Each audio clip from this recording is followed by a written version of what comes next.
Denver Autograph Collection, my sign of success.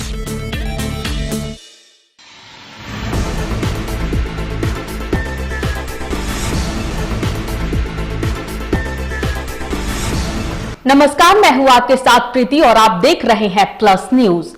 खबरों में आगे बढ़ने से पहले एक नजर डाल लेते हैं इस वक्त की हेडलाइंस पर।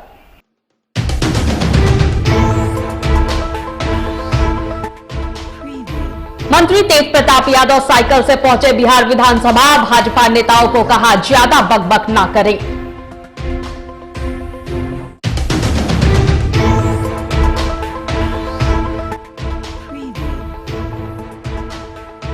सिलेंडर के दाम में बढ़ोतरी को लेकर कांग्रेस विधायकों का प्रदर्शन, जमकर हुई नारेबाजी।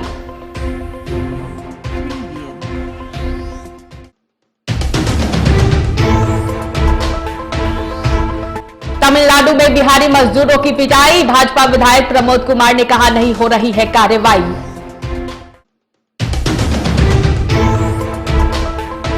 तमिलनाडु मामले को लेकर सीएम नीतीश कुमार पर नेता प्रतिपक्ष का हमला, कहा जवाब देने के लिए नहीं मौजूद थे सीएम।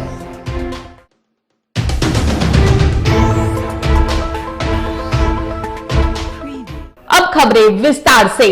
तेज प्रताप यादव इन दिनों एक बार फिर से सुर्खियों में हैं, लेकिन इस बार अपने राधे कृष्ण या शंकर भगवान के अवतार में नहीं बल्कि साइकिल के लिए सुर्खियों में है। जी हां, बता दें कि आज बिहार सरकार के मंत्री तेज प्रताप यादव साइकिल से बिहार विधानसभा पहुंचे। इस दौरान उन्होंने मीडिया से बातचीत करते हुए कहा कि भाजपा को भी इससे सीख लेनी चाहिए और भाजपा के नेताओं को भी साइकिल से आना चाहिए ताकि वो भी फिट रहे। इस दौरान उन्होंने भाजपा नेताओं को नसीहत भी दी है। उन्होंने कहा कि ज्यादा बकबक ना करे। प्रताप फिर से आज साइकिल से आ रहे हैं, क्या मैसेज रहेगा? सर नमस्कार, मैं भैया भैया क्या कर रहे हैं आप? भैया प्रताप यादव साइकिल से पहुंचे हैं सर साइकिल से विधानसभा पहुंचे हैं। पर्यावरण बचाना है और फिट रहना है तो साइकिल सबको चलाना है। पीछे में नजर आ जाएंगे, शुरू करना चाहते हैं, सभी लोग आए, ये पार्टी शुरू करना चाहते हैं। जितने लोग हल्ला कर रहे हैं, खासकर भाजपा के लोग को हम यही कहेंगे कि साइकिल चलाइए, अब फिट रहिए, बक ज्यादा मत कीजिए। आगे इस वक्त बिहार विधानसभा में बजट सत्र चल रहा है और बजट सत्र काफी हंगामेदार भी नजर आ रहा है। बता दें कि आज कांग्रेस विधायकों ने बिहार विधानसभा परिसर में जमकर हंगामा किया। कांग्रेस विधायकों की मांग है कि सिलेंडर के दाम को कम किया जाए। आपको बता दें कि केंद्र सरकार द्वारा गैस सिलेंडर के दाम बढ़ा दिए गए हैं, जिसको लेकर कांग्रेस कार्यकर्ताओं में आक्रोश है और हाथों में तख्तियां लिए प्रदर्शन कर रहे थे। त्योहार है, हम सब के लिए हर्षोल्लास का त्योहार है। इस त्योहार को पूरा देश मनाता है, लेकिन इस बार भारत सरकार के कारण यह मना नहीं पाएंगे इसलिए कि कमर्शियल जो हमारा सिलेंडर और घरेलू सिलेंडर में बढ़ोतरी हो गई है और कीमत की बढ़ोतरी से हमारा चूल्हा ठंडा हो जाता है। यह बात जानना जरूरी है। भारत सरकार से हम लोग डिमांड कर रहे हैं कि कितना तकलीफ दीजिएगा। नौकरी तो छीन ही लिए, सारे उपक्रमों को बेच दिया, बनाया कुछ नहीं देश में। तो आपने अंबानी और अडानी को इतना बेचा है कि उससे 100 करोड़ जनता कंगाल हो चुकी है। इन्हीं सब के खिलाफ हमारा प्रतिकार है। तमिलनाडु में बिहारी मजदूरों की पिटाई मामले को लेकर भाजपा विधायक प्रमोद कुमार ने मीडिया से बातचीत करते हुए कहा कि जो मजदूर यहां से तमिलनाडु कमाने गए हैं, उन मजदूरों को मारा पीटा जा रहा है। बिहार सरकार गौरव की बात करती है, लेकिन बिहारी मजदूरों की तमिलनाडु में पिटाई हो रही है और इस पर कोई कार्रवाई नहीं की जा रही है। ये बिहारी मजदूर जो तमिलनाडु में गए यहाँ से कमाने और उन बिहारी मजदूरों पर कुठाराघात हो रहा है और उनको मारा पीटा जा रहा है और ये बिहार की गौरव की बात करते हैं और वहाँ जाकर तमिलनाडु में जाते हैं और बराबर करके चले आते हैं। कोई विधि संगत कार्रवाई नहीं और बीपीएससी पेपर लीक हुआ आप ही लोग के चैनल से माध्यम से हुआ और ये स्वच्छता की बात करते हैं, ईमानदारी की बात करते हैं।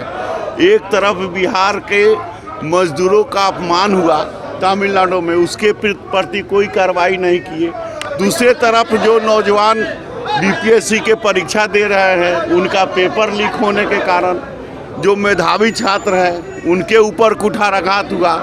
तो ये सब जो मुद्दा है, एक अपराध और दूसरा बिहार का सम्मान, तो इन मुद्दों को लेकर आज भारतीय जनता पार्टी विधानसभा के फ्लोर पर विधानसभा को चलने नहीं देगी, विधानसभा को रोकेगी और जनमानस की आवाज़ को प्रतिपक्ष होने के नाते, विपक्ष होने के नाते सरकार को आईना और दर्पण दिखाने का काम करेगी।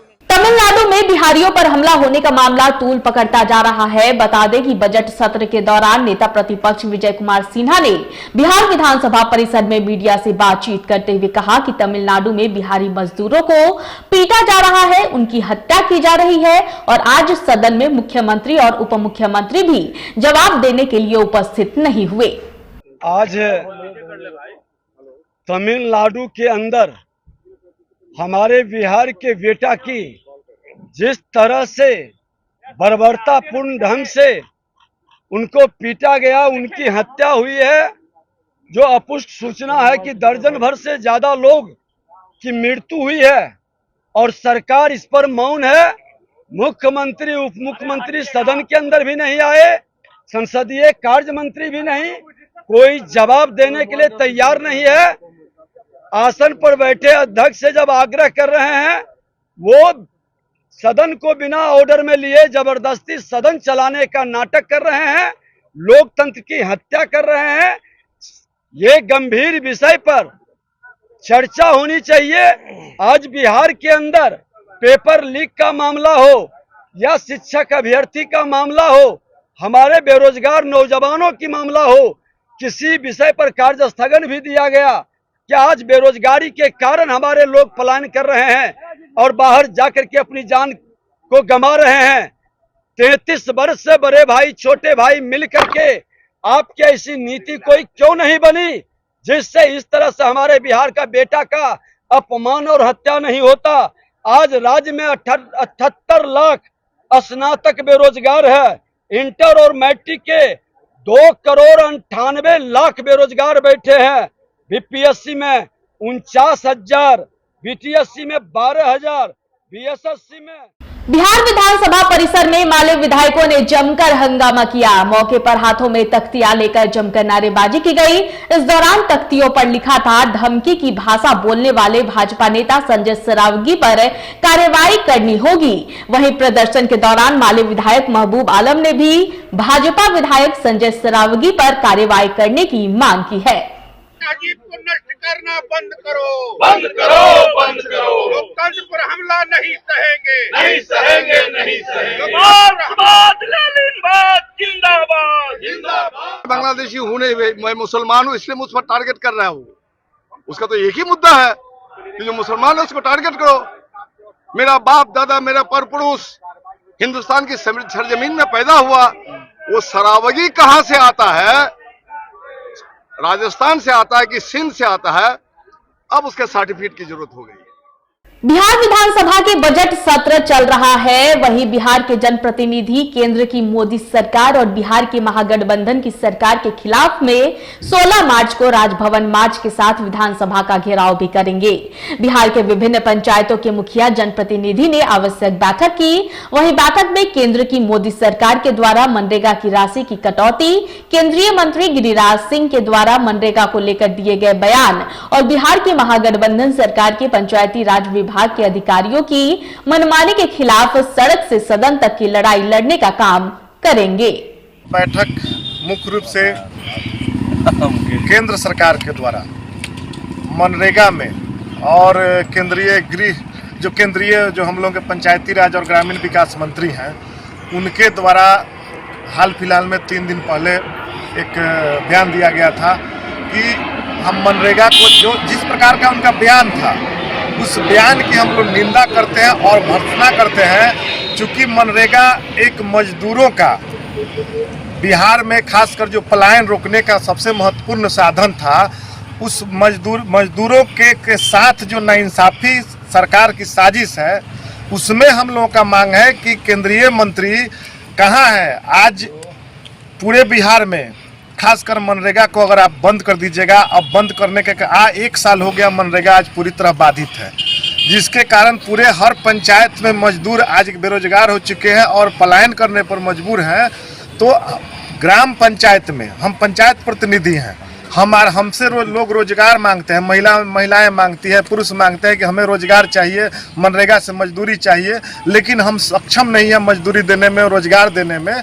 और उल्टे ग्रामीण विकास मंत्री का बयान काफ़ी निराशाजनक है, उस बयान की भी हम लोग निंदा करते हैं। और दूसरी बात है कि राज्य सरकार से भी, हम लोग केंद्र सरकार से भी, दोनों से मांग करते हैं कि राज्य सरकार मनरेगा को सुचारू ढंग से और सरल तरीके से, कानून में ही है कि मनरेगा को सरल तरीके से लागू करना है, लेकिन जिस प्रकार से कठिन प्रक्रिया में उलझा करके मनरेगा को रख दिया गया है, काफी चिंताजनक है मजदूरों के लिए, पंचायतों के विकास के लिए। बजट सत्र के चौथे दिन बिहार विधानसभा के पोर्टिको के बाहर भाजपा ने विरोध प्रदर्शन किया। बता दें कि बिहार के पूर्व मंत्री सम्राट चौधरी के साथ कई भाजपा एमएलसी ने विरोध प्रदर्शन किया। इस दौरान रोजगार के मुद्दे को लेकर नारेबाजी भी की गई और SC/ST को भी नौकरी देने की मांग की गई। मौके पर नारेबाजी करते हुए नियुक्ति घोटाला बंद करो के नारे भी लगाए गए। चल रहा है और पूरे देश में 400 से अधिक सीटें लोकसभा में जीते, लेकिन आज बिहार में नौजवानों को जो छलने का काम कर रही है महागठबंधन की सरकार, उसको हम लोग एक्सपोज करना चाहते हैं। 2014 में चुनाव के पहले ठीक उस समय नीतीश कुमार जी ने 13,000 लोगों की वैकेंसी निकाली, लेकिन बाद में जब हम लोग महागठबंधन को अलग करके NDA की सरकार बनाए तो हम लोगों ने 11,000 लोगों की नौकरी की बहाली की। आज होमगार्ड का पूरे बिहार में 28,000 लोगों का प्रशिक्षण हुआ, उसके सारे काम किए गए, ट्रेनिंग पूरे किए गए, लेकिन उसमें सिर्फ 14,000 लोगों की बहाली की गई और 14,000 लोगों को बहाल के लिए अभी दौड़ाया जा रहा है। तो शीघ्र करे। मैं सरकार से ये आवेदन करना चाहता हूं कि आप जो थोथी दलील दे रहे हैं कि बिहार के नौजवानों को हम 10 लाख नौकरी देंगे, पक्की नौकरी देंगे, ये कहीं दिख नहीं रहा, जबकि 2,25,000 शिक्षकों के लिए बिहार के शिक्षा मंत्री ने इसी सदन में गारंटी शब्द का प्रयोग किया था कि 80,000 जो ST/ET के बच्चे पास किए, 80,402 बच्चे जो पास किए, उसको हम सीधी नौकरी देंगे। मधुबनी जिले के मधेपुर थाना अध्यक्ष के द्वारा देश के हिफाजत में तैनात जवान की पिटाई के मामले को देखते हुए यह कहना कतई गलत नहीं होगा कि देश के हिफाजत में मुस्तैद जवान की यहां पिटाई होती है। पठानकोट में तैनात सेना के जवान की मधेपुर थाना अध्यक्ष हरिकिशोर यादव के द्वारा कथित पिटाई की जांच शुरू तो कर दी गई है। SDPO आशीष आनंद स्वयं मधेपुर थाना पहुंचकर पीड़ित जवान रामचंद्रापुरे गांव के रहने वाले अमन कुमार राउत से बंद कमरे में बयान दर्ज किया। कुछ दिन पहले एक आर्मी मैन के साथ SHO मधेपुर के द्वारा मारपीट की घटना प्रकाश में आई थी। वो कल हमारे ऑफिस भी एप्लीकेशन लेकर के आए थे और कल मधेपुर थाना के जाने के क्रम में मैंने उन्हें मधेपुर थाना पर बुलाया भी। उनसे सारी विस्तृत जानकारी ली गई है कि क्या उनके साथ घटना घटी थी। उनके परिजन भी हमसे मिले और उन्होंने अपनी बात रखी, लेकिन थानाध्यक्ष के बाहर रहने के कारण उनसे इस स्तर पर पूछताछ नहीं की जा सकी है। इसके अलावा कई अन्य पक्ष हैं जिनका बयान लिया जाना आवश्यक है और इस संदर्भ में सभी तथ्यों को जान करके जो भी निष्कर्ष आएगा वो उसके संदर्भ में सम्मत कार्रवाई की जाएगी और ये पदाधिकारी को उनसे अवगत कराया जाएगा। मधुबनी बिहार राज्य बाल श्रमिक विशेष विद्यालय शिक्षक कर्मचारी संघ जिला मधुबनी के द्वारा समाहरणालय के समक्ष 1 दिवसीय धरना दिया गया। धरना के माध्यम से जिला पदाधिकारी को मांग पत्र सौंपा गया। साथ ही जिला पदाधिकारी के द्वारा भारत सरकार को भी इसे भेजने के लिए एक मांग पत्र दिया गया। संघ के फैसले के आलोक में हम लोग 1 दिवसीय धरना का कार्यक्रम अपने मुख्यालय में रखे हैं। अखिल भारतीय संघ की जो डिमांड है, जो कि बाल श्रमिक विशेष विद्यालय शिक्षक कर्मचारी संघ में कर्मचारी विद्यालय में जो भी शिक्षक कर्मचारी काम किए हैं उनको समायोजन की जाए और उनकी बकाया मानदेय का भुगतान किया जाए। उन्हीं के समर्थन में आज हम लोग अपने मुख्यालय के समक्ष हम लोग एक दिवसीय धरना कार्यक्रम में बैठे हुए हैं और अपनी मांग पत्र को हम जिला पदाधिकारी के समक्ष लिख देंगे ताकि भारत सरकार को समक्ष ये पहुँचावे और हमारी जो बकाया मानदेय का जो प्रक्रिया है वो कार्रवाई प्रारंभ करे। और इसी के साथ ही हम लोग 15 मार्च को हम लोग देश के विभिन्न राज्यों से विभिन्न जिलों से हम लोग एकत्रित होकर जंतर मंतर में धरना करने का भी हम लोग आयोजन करने जा रहे हैं। मधुबनी जिला कार्यालय के सभागार में भारतीय जनता पार्टी मधुबनी जिला अध्यक्ष शंकर झा की अध्यक्षता में आयोजित बजट की समीक्षा कार्यक्रम में प्रेस को संबोधित करते हुए बिहार सरकार के पूर्व मंत्री सह बेनीपट्टी विधायक विनोद नारायण झा ने बताया कि बजट यथास्थित वादी और केंद्र सरकार की मदद पर आश्रित है और विकास का पैमाना योजना व्यय है। और नीतीश कुमार बड़े बड़े दावे करते थे कि जब हमने सरकार बनाया 2005 में तब से लगातार योजना व्यय में वृद्धि की है।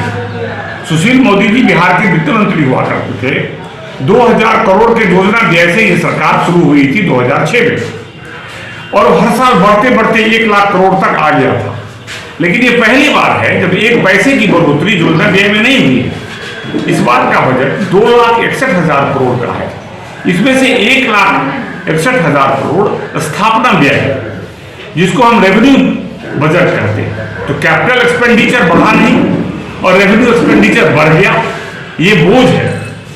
और ये इनकी वित्तीय विफलता का प्रमाण है कि जो ट्रेंड चल रहा था एनडीए में इसको उस ट्रेंड को कायम नहीं रख सके। तेजस्वी यादव ने अपने घोषणा पत्र में लिखा था 2020 में कि सरकार होते हुए पहली कैबिनेट में हम 10 लाख नौकरी देंगे, लेकिन जब पहला बजट आया तो उन्होंने ऐसा करने में असफल रहे। खगड़िया में 4 बच्चों की मां अपने पति को छोड़ पुराने प्रेमी के साथ भाग गई। महिला के पति ने बताया कि उसके प्रेमी से मोबाइल पर बातें शुरू हुई थी, दोनों के बीच नजदीकियां बढ़ती गई और दोनों ने भी शादी करने का फैसला लिया। दोनों की पत्नियां और बच्चे आपस में बदल गए। दोनों बिहार से भागकर अपने अपने परिवार के साथ हंसी खुशी पारिवारिक जीवन बिता रहे थे, लेकिन दोनों ने एक वीडियो जारी कर दिया। आपको बता दें कि मुकेश कुमार सिंह की पत्नी के घर से अचानक फरार हो जाने पर पसराहा गांव में चर्चाओं का बाजार गर्म हो गया है। तो वहीं चौथम प्रखंड के हरदिया गांव के रहने वाले नीरज कुमार सिंह के घर वालों की बेचैनी होने लगी है। उनके परिजनों को चिंता सता रही थी कि कहीं पत्नी की बेवफाई की आहट नीरज को कोई गलत कदम उठाना न पड़ जाए। इसी बीच नीरज कुमार सिंह और उनकी नई पत्नी ने एक साथ वीडियो जारी कर दोनों एक दूसरे से शादी रचाने की जानकारी दी। अब हर तरफ इस प्रेम कहानी की खूब चर्चा हो रही है। मुख्यमंत्री नीतीश कुमार के गृह जिले नालंदा के सरमेरा प्रखंड अंतर्गत धनामा गांव में शादी के दौरान जदयू नेता द्वारा बार बालाओं पर रुपए लुटाने का वीडियो तेजी से वायरल हो रहा है। दरअसल बबलू सिंह की भांजी की शादी के दौरान अतिथियों के मनोरंजन को लेकर बार बालाओं का नाच का आयोजन किया गया था। बार बालाओं के नाच के दौरान जदयू नेता नीतीश कुमार बालाओं के साथ ठुमके लगाने के साथ साथ बार बालाओं के ठुमके पर नोट उड़ाते हुए नजर आए।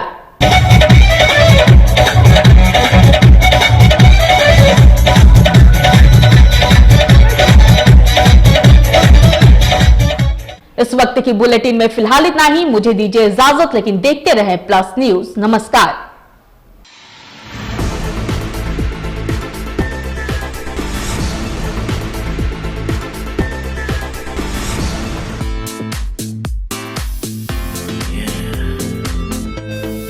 Denver Autograph Collection, my sign of success.